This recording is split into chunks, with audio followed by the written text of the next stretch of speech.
Welcome back dear student and Jai Swaminarayan.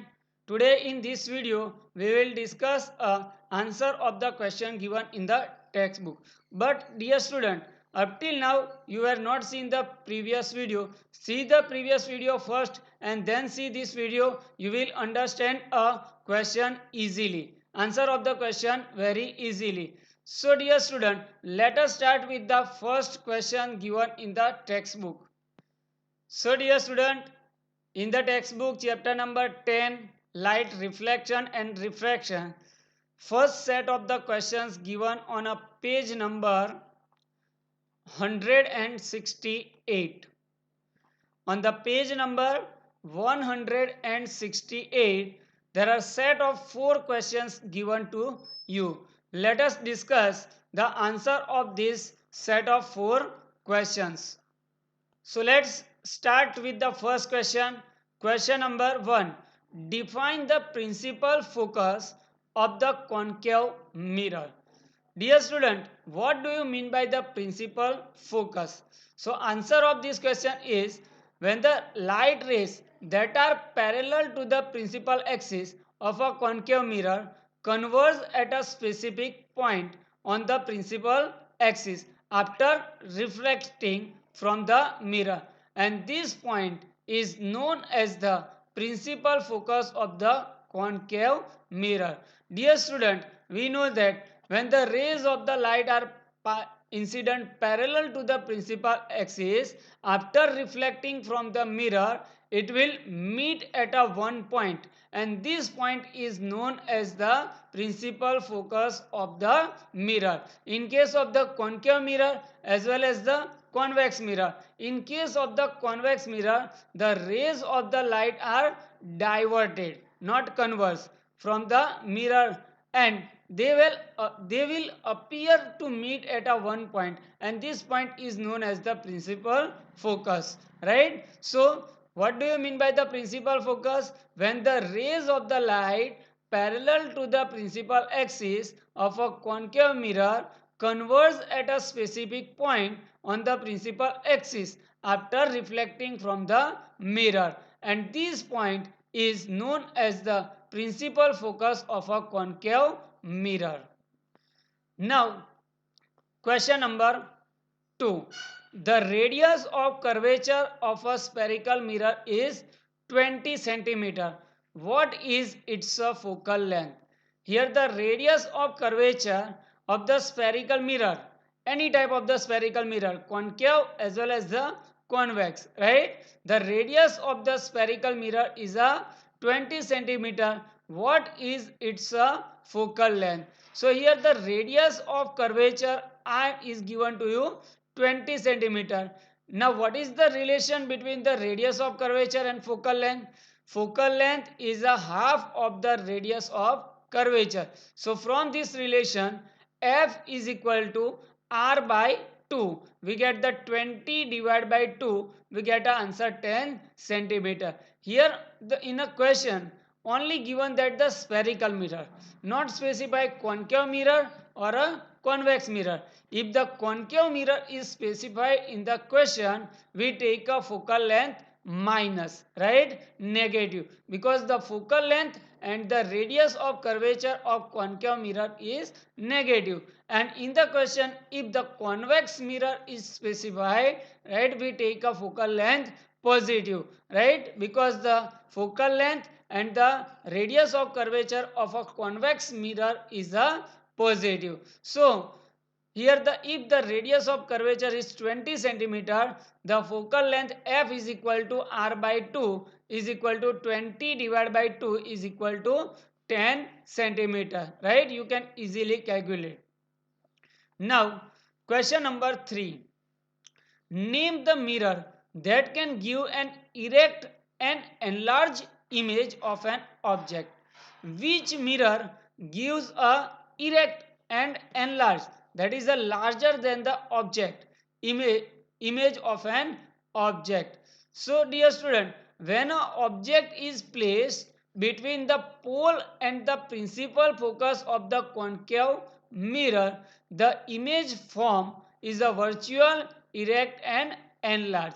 So the concave mirror is used to form a erect and the enlarged image of an object. And how we can get the erect and the enlarged image of an object by a concave mirror? When the object is placed between the pole and the principal focus, right, of the concave mirror, the image formed by the concave mirror is a virtual, erect and the enlarged image. Question number 4. Question number 4. Why do we prefer a convex mirror as a rear view mirror in a vehicles? In the vehicles, rear view mirrors in the vehicle we use a convex mirror. That is the use of the convex mirror. We were discussed in the use of the convex mirror. But why do we prefer a convex mirror as a rear view mirror in a vehicle? So convex mirror gives a virtual, erect and diminished image of an object placed in front of them.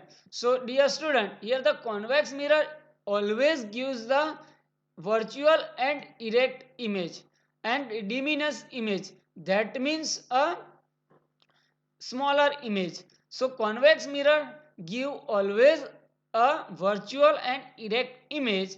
So they are preferred as a rear view mirror in a vehicles because they give a wider field view of which allows the driver to see most of the traffic behind them. So convex mirror give us a wider field of a view. We can see a larger area with in front behind the vehicle, right? So the convex mirror is used in a rear view mirror in a vehicle.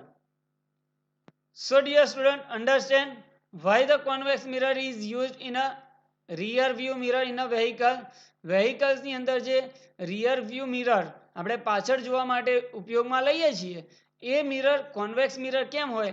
તો પહેલું reason એ કે convex mirror કઈ image produce કરે છે? Virtual અને erect. Convex mirror always produce a virtual and erect image and diminished image so that this mirror covers a larger area in behind the vehicle. So dear student, understand answer of all the 4 questions given on a page number 168. So now dear student, a set of questions given on a page number 171. A set of 2 questions given on a page number 171. 2 questions is given. Let us discuss the answer of these 2 questions. So let us start with the first question on a page number 171. Question number 1. Question number 1. Find the focal length of the convex mirror whose radius of curvature is 32 centimeter. What is the focal length of the convex mirror whose radius of curvature is a 32 centimeter? So here the radius of curvature R is given to you 32 centimeter and the mirror is a convex mirror. So for a convex mirror, the radius of curvature is positive. But instead of this, concave mirror is given to you. So we can take a radius of curvature negative. So here the radius of curvature R is equal to 32 centimeter. What will be the focal length? So focal length F is equal to R by 2. It is equal to 32 divided by 2. We get a 16 centimeter. And focal length of the convex mirror is a positive. So we can say that the focal length of the convex mirror is plus 16 centimeter. Right? Now question number 2. A concave mirror produces 3 times magnified, that means the enlarged real image of an object placed at a 10 centimeter in front of it. Where is the image located? So here the concave mirror produce a 3 times magnified real image.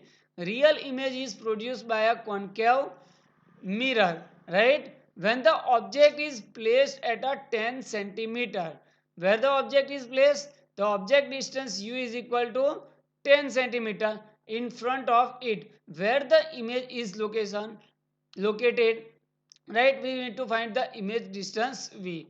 So here the object distance is given to you minus 10 centimeter, and the image is a 3 times magnified. That means the magnification m is given to you 3, but the real image is produced. The magnification for the concave mirror is considered as a negative, right? So the magnification produced by the spherical mirror is given by the relation m is equal to the height of the image divided by height of the object. It is equal to minus image distance divided by object distance.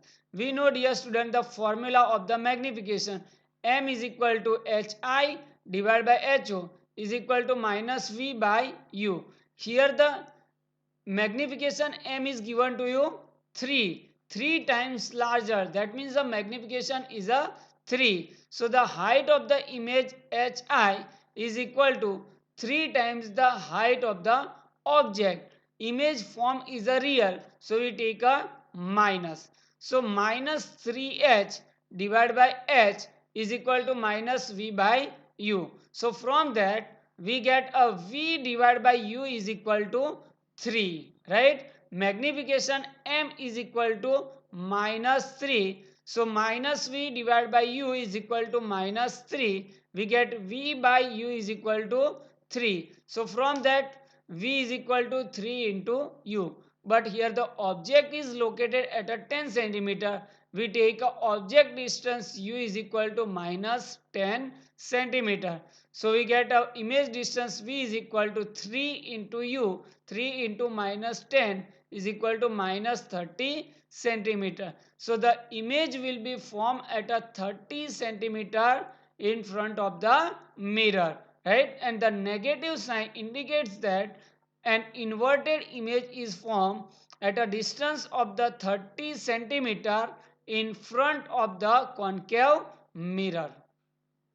So dear student, this same question we can solve like this also. A concave mirror produces a 3 times magnified real image, so that the magnification is given to m is equal to minus 3, and real image, that means the magnification is a minus 3 times, that is a 3. So we take a m is equal to minus 3. Object placed at a 10 centimeter, we take a object distance u is equal to minus 10. Where is the image located? So dear student, we know the formula of the magnification. M is equal to minus V divided by U. M we place a minus 3 is equal to minus V divided by minus 10. So from that we can also calculate V is equal to minus 30 centimeter, right? So this indicates that the inverted image is formed at a distance 30 centimeter. So now dear student, next set of the question is given on a page number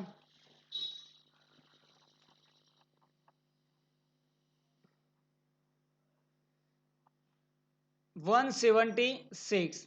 There are a set of 5 questions given on a page number 176. So let us discuss the answer of this set of 5 questions.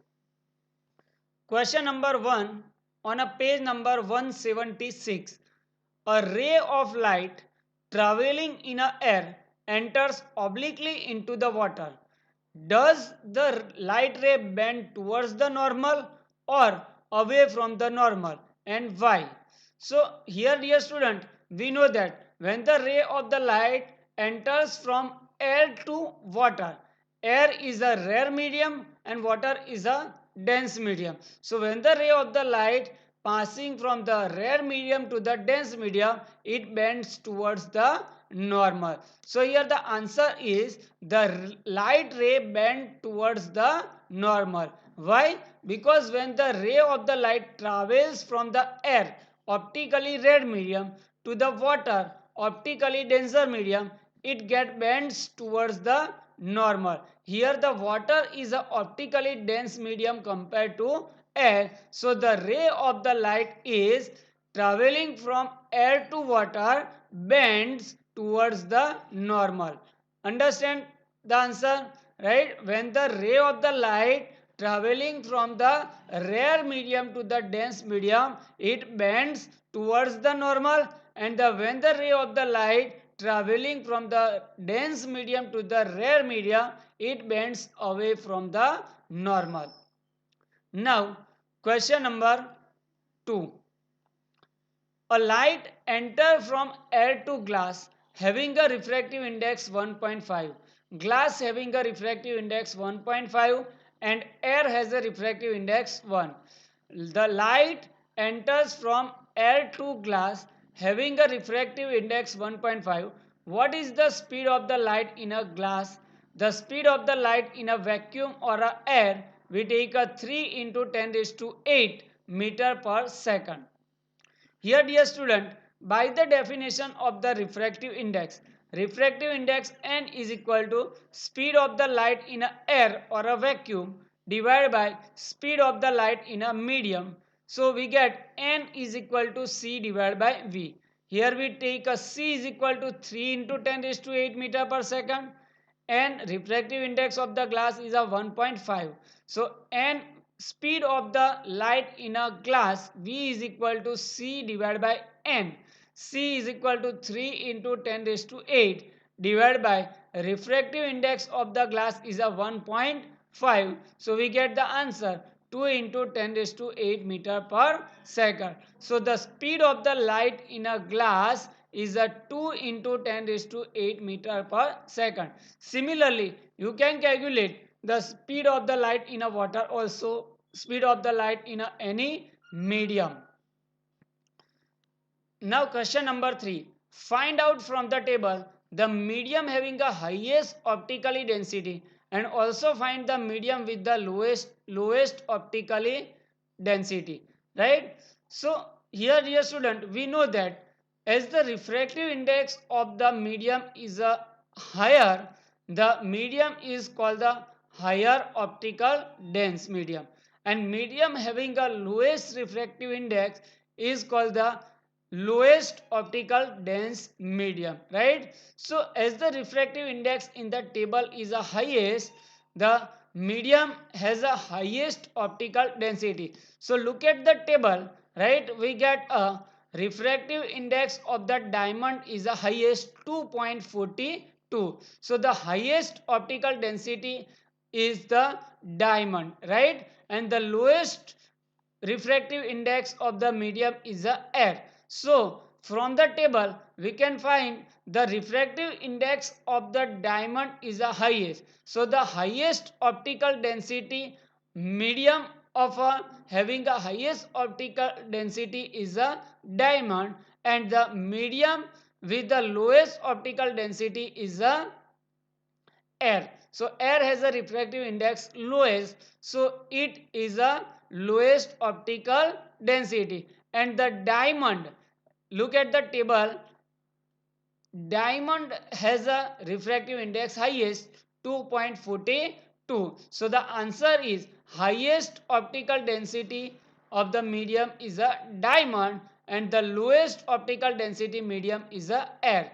So as the refractive index is directly related to the density, optical density of the medium. So as the refractive index is more, the medium is a more optically denser, right? So here the highest refractive index is for a diamond, so highest optical density is equal to diamond, and the lowest optical density is a air, because the refractive index of the air is a lowest, it is approximately 1. So dear student, understand the answer of this question 3. The same table given in the textbook also, table number 10.3. Right? Now, question number 4. You are given a kerosene, turpentine and water. In which of these does the light travel faster? Use the information given in the table. So from the refractive index, we can also estimate the speed of the light in the medium. As the refractive index is smaller, the speed of the light is a maximum in the medium. So here the kerosene, turpentine and water is given to you. So what is the refractive index of the kerosene? The refractive index of the kerosene is a 1.44. Refractive index of the turpentine oil is a 1.47, and third one is a refractive in water. The refractive index of the water is a 1.33. So in out of these three medium, which has a highest speed of the light? So speed of the light is highest as the refractive index is a lower. So from the kerosene, turpentine oil and the water, the lowest refractive index is a 1.33 of a water. So the speed of the light is highest in a water. Now question number 5. The refractive index of the diamond is 2.42. What is the meaning of this statement? Answer of this question: refractive index of the medium is related to the speed of the light in a medium V. What is the formula of the refractive index? The formula of the refractive index, N is equal to speed of light in a air divided by speed of light in a medium. It is equal to C divided by V. So from this formula we can say that if the refractive index of the diamond is 2.42, this gives the speed of the light in a diamond will reduce by a factor of 2.42 compared to the speed of the light in a air. So dear student, as the refractive index given to you, the light speed of the light is reduced by a factor of the refractive index. So here the refractive index of the diamond is 2.42. So we can say that the speed of the light in a diamond will reduce by a factor 2.42 compared to the air. So dear student, understand all the question answer given in a textbook, page number 168, page number 171 and page number 176. Remaining question answer we will discuss in the next video.